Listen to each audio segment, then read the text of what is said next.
Hello guys, and welcome to another video from Vintage Radar. Today I'm going to show you how to reset the chronograph hands on a Moonswatch. This is going to work for all models, so all 11 models, including the new releases when it comes to the Moonshine, so those that have the second hand with the gold plating on them. So if you landed on this video, most likely your chronograph watch hands are misaligned, meaning when you start the chronograph, pause it and reset it, they won't be aligning at 12 o'clock. As you can see here, we have the subdial for the minutes. Here we have the one for 1/10 of a second, and the large seconds hand is for every second.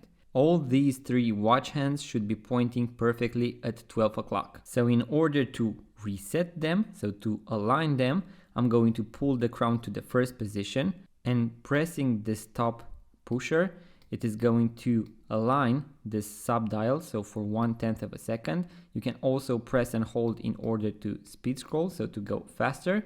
As you can see now, it is aligned at 12 o'clock. Now I'm going to use the bottom pusher in order to reset or to align the seconds hand. Once again, I can press and hold. Now, as you can see, it is at 12 o'clock. I'm going to pull the crown once again, so to the last position, where you would actually be able to adjust the time. And here I'm going to press the top pusher in order to adjust the watch hand when it comes to the minute subdial. Once again, press and hold in order to move faster.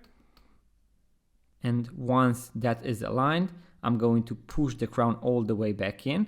As you can see, all three are aligned. I'm going to start, stop, and reset. And all of them are now pointing at 12 o'clock. The chronograph misalignment might happen due to a battery replacement or magnetism or other issues that the chronograph might have at some point, but now you know how to reset them, so to align them back to 12 o'clock. So that was the video, guys. If you enjoyed this type of content, give it a thumbs up, subscribe to our YouTube channel because we have a lot of watch tutorials, watch unboxings, watch reviews, and also we have a lot of vintage watches that we feature on our YouTube channel. So once again, like, subscribe, and I'm going to see you on the next video.